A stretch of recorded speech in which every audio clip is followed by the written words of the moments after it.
ನಯನ Bhargava news. ಮುಖ್ಯಾಂಶಗಳು.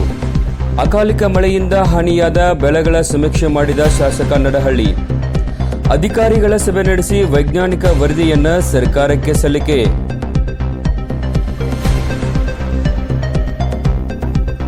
ವಾರ್ತೆಗಳ ವಿವರ. ಮುದ್ದೇಬಿಹಾಳ ತಾಲೂಕಿನಲ್ಲಿ ಸುರಿಯುತ್ತಿರುವ ಅಕಾಲಿಕ ಮಳೆಯಿಂದಾಗಿ ರೈತರು ಬೆಳೆದ ಬೆಳೆಗಳಾದ ತೊಗರಿ, ಹತ್ತಿ, ತರಕಾರಿ ಬೆಳೆಗಳಾದ ಈರುಳ್ಳಿ, ಟೊಮೆಟೊ, ಮೆಣಸಿನಕಾಯಿ ಮತ್ತು ದ್ರಾಕ್ಷಿ ಬೆಳೆಗಳು ಹಾನಿಯಾಗಿವೆ. ಶಾಸಕ ಎಸ್ ಪಾಟೀಲ್ ನಡಹಳ್ಳಿ ಹಾಗೂ ಸಹಾಯಕ ಕೃಷಿ ನಿರ್ದೇಶಕ ಅಧಿಕಾರಿ ರೇವಣಪ್ಪ ಮನಗೂಳಿ ರೈತರ ಹೊಲಗಳಿಗೆ ಭೇಟಿ ನೀಡಿ ಪರಿಶೀಲನೆಯನ್ನು ನಡೆಸಿದರು.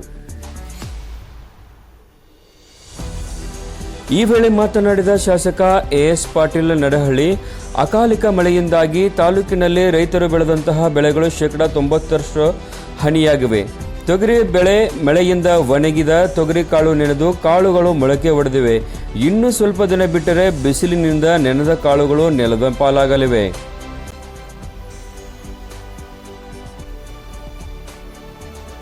ಇದರಿಂದ ರೈತರಿಗೆ ತುಂಬಾ ನಷ್ಟವಾಗುವ ಸಾಧ್ಯತೆ ಇದೆ. ಕೃಷಿ ವಿಜ್ಞಾನಿಗಳ ತಂಡದಿಂದ ತಾಲೂಕಿನ ರೈತರು ಬೆಳೆದ ಬೆಳೆಗಳ ಸಮೀಕ್ಷೆ ನಡೆಸಿ ವೈಜ್ಞಾನಿಕ ವಾಸ್ತವಿಕ ವರದಿಯನ್ನು ಸರ್ಕಾರಕ್ಕೆ ಸಲ್ಲಿಸುವುದಾಗಿ ಅವರು ಹೇಳಿದರು. ಅಧಿಕಾರಿಗಳ ಜೊತೆ ವಾಸ್ತವವಾಗಿ ಹೊಲಗಳಲ್ಲಿ ನಾಶ ಆಗಿರ್ತಕ್ಕಂಥ ತೊಗರಿ, ವಿಶೇಷವಾಗಿ 190% ನಮ್ಮ ಜನ ತೊಗರಿ ಬಿತ್ತಿರೋದ್ರಿಂದ ತೊಗರಿ ಬೆಳೆಗಳನ್ನು ಮತ್ತು ಹತ್ತಿ ಬೆಳೆ, ಇತರೆ ಕಾಯಿಪಲ್ಯ ಬೆಳೆಗಳು, ವಿಶೇಷವಾಗಿ ನಮ್ಮ ಉಳ್ಳಾಗಡ್ಡಿ ಮತ್ತು ಟೊಮ್ಯಾಟೊ, ಮೆಣಸಿನಕಾಯಿ ಜೊತೆಗೆ ದ್ರಾಕ್ಷಿ, ಇವೆಲ್ಲ ಸೈಟ್ಗಳನ್ನು ಇನ್ಸ್ಪೆಕ್ಷನ್ ಮಾಡ್ತಕ್ಕಂಥ ಕೆಲಸವನ್ನು ನಾನು ಮಾಡ್ತಾಯಿದ್ದೇನೆ. ಸ್ವತಃ ಖುದ್ದಾಗಿ ಭೇಟಿ ಕೊಟ್ಟು ನೋಡಿದಾಗ 100% ಇವತ್ತು ನಮಗೆ ಅತಿ ಹೆಚ್ಚು ನಷ್ಟ ಆಗಿರ್ತಕ್ಕಂಥ ಬೆಳೆ ಅಂದರೆ ತೊಗರಿ ಬೆಳೆ. ತೊಗರಿ ಈಗಾಗಲೇ ಮಾಯ್ಶ್ಚರ್ ಡಿಸ್ಟ್ರೆಸ್ಸಿಂದ ಒಂದು 60-70% ನಾಶ ಆಗಿತ್ತು.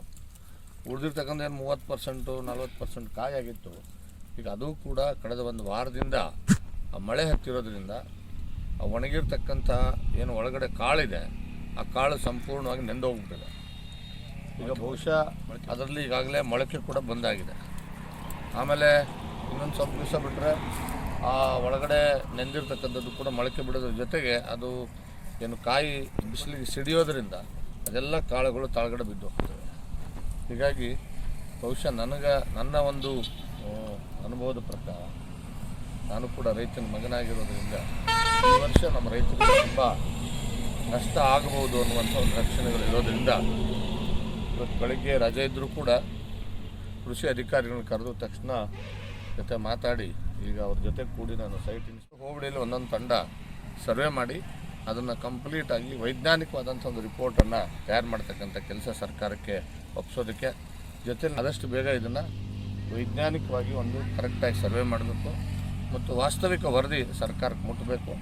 ಏನು ರೈತರಿಗೆ ಬೆಳೆ ನಷ್ಟ ಆಗಿದೆ ಅದಕ್ಕೆ ಸಂಪೂರ್ಣವಾದಂಥ ಪರಿಹಾರವನ್ನು ಕೊಡಿಸ್ತಕ್ಕಂಥ ಪ್ರಾಮಾಣಿಕ ಪ್ರಯತ್ನವನ್ನು ನಾನು ಈ ಭಾಗದ ಜನಪ್ರತಿನಿಧಿಯಾಗಿ ಮಾಡ್ತಕ್ಕಂಥ ಕೆಲಸವನ್ನು ಮಾಡ್ತಾಯಿದ್ದೇನೆ.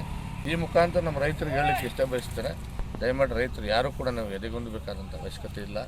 ನಾನು ನಿಮ್ಮ ಜೊತೆಗಿದ್ದೇನೆ ಮತ್ತು ಪ್ರತಿಯೊಂದು ಏನು ಕಟಿಂಗ್ ಸ್ಯಾಂಪಲ್ಸ್ ನಡೀತದೆ, ಹೆಚ್ಚಿನ ಸ್ಯಾಂಪಲ್ಸ್ ನಡಿಬೇಕಾದ್ರೆ ಯಾರೋ ಹೋಗಿ ಸ್ಯಾಂಪಲ್ ಮಾಡೋದು, ಹೆಚ್ಚು ಕಡಿಮೆ ಆಗೋದಾಗ್ತಕ್ಕಂಥ ಒಂದು ವ್ಯವಸ್ಥೆ ಇತ್ತು. ಆದರೆ ಈ ಸಾರಿ ಪ್ರತಿ ಗ್ರಾಮ ಪಂಚಾಯತಿ ಮಟ್ಟದಲ್ಲಿ ಬೆಳೆಗಳ ಒಂದು ಕಟಿಂಗ್ ಸ್ಯಾಂಪಲಿಂಗ್ ನಡೀತಕ್ಕಂಥ ಸ್ಥಳಗಳಿಗೆ ಖುದ್ದಾಗಿ ಮೇಲಾಧಿಕಾರಿಗಳ ಜೊತೆಗೆ ನಾನೇ ವಿಸಿಟ್ ಮಾಡಬೇಕು ಅಥವಾ ನಾನು ಕೂಡ ಅದನ್ನು ಮಾನಿಟರ್ ಮಾಡಬೇಕು, ಪ್ರೆಸೆಂಟ್ ಇರಬೇಕು ಅಂತಕ್ಕಂಥ ಒಂದು ತೀರ್ಮಾನ ಮಾಡಿ ಮಾಧ್ಯಮಗಳಿಗೆ ಮಾಹಿತಿ ನೀಡಿದ ಶಾಸಕ ಎಸ್ ಪಾಟೀಲ್ ನಡಹಳ್ಳಿ ಅವರು, ಮುದ್ದೇಬಿಹಾಳ ತಾಲೂಕಿನಲ್ಲಿ ಅಕಾಲಿಕ ಮಳೆಯಿಂದ ರೈತರು ಬೆಳೆದ ವಾಣಿಜ್ಯ ಮತ್ತು ತರಕಾರಿ ಬೆಳೆಗಳು ಹಾನಿಯಾಗಿವೆ. ಶೀಘ್ರದಲ್ಲೇ ಕೃಷಿ ವಿಜ್ಞಾನಿಗಳು ತಾಲೂಕಿಗೆ ಆಗಮಿಸಿ 4 ತಂಡವಾಗಿ ತಾಲೂಕಿನಲ್ಲಿ ಹಾನಿಯಾದ ರೈತರ ಬೆಳೆಗಳ ಸಮೀಕ್ಷೆಯನ್ನ ನಡೆಸಲಿದ್ದಾರೆ. ಸರ್ಕಾರಕ್ಕೆ ಕೃಷಿ ವಿಜ್ಞಾನಿಗಳು ಮಾಡಿದ ವೈಜ್ಞಾನಿಕ ವಾಸ್ತವಿಕ ವರದಿಯನ್ನ ಸರ್ಕಾರಕ್ಕೆ ಸಲ್ಲಿಸಿ ಸರ್ಕಾರದಿಂದ ಪರಿಹಾರ, ಬೆಳೆ ವಿಮೆ ಆಗಿರಬಹುದು, ಎನ್ಡಿಆರ್ಎಫ್ನ ಅನುದಾನವನ್ನು ನೀಡುವ ಪ್ರಾಮಾಣಿಕ ಪ್ರಯತ್ನ ಮಾಡುವುದಾಗಿ ಅವರು ಈ ವೇಳೆ ಹೇಳಿದರು. ಕೃಷಿ ಅಧಿಕಾರಿ ರೇವಣಪ್ಪ ಮನಗೂಳಿ ಮಾತನಾಡಿ, ತಾಲೂಕಿನಲ್ಲಿ ಕುಸುಬಿಯನ್ನ 350 ಹೆಕ್ಟೇರ್ ಬಿತ್ತಿದ್ದರೆ ಹತ್ತಿ 4,800 ಹೆಕ್ಟೇರ್ ಇದೆ. ತೊಗರಿ 88,500 ಹೆಕ್ಟೇರ್ ಬಿತ್ತಿದ್ದು, ಅಕಾಲಿಕ ಮಳೆಯಿಂದ ತೊಗರಿ ಅಂದಾಜು 60 ರಿಂದ 70% ಪ್ರತಿಶತ ಬೆಳೆಗಳು ಹಾನಿಯಾಗಿವೆ. ಶೀಘ್ರದಲ್ಲೇ ಬೆಳೆ ಹಾನಿ ಕುರಿತು ಸಮೀಕ್ಷೆ ಮಾಡಲಿದ್ದು ಹಾನಿಯಾದ ಬೆಳೆಗಳ ನಿಖರ ಮಾಹಿತಿ ಸಿಗಲಿದೆ ಎಂದ ಅವರು, ರೈತರು ಬೆಳೆದ ಬೆಳೆಗಳು ಕಟಾವಿಗೆ ಬಂದಿದ್ದವು. ಅಕಾಲಿಕ ಮಳೆಯಿಂದ ಕೈಗೆ ಬಂದ ತುತ್ತು ಬಾಯಿಗೆ ಬರದಂತಹ ಪರಿಸ್ಥಿತಿ ಉದ್ಭವವಾಗಿದೆ ಎಂದು ಹೇಳಿದರು.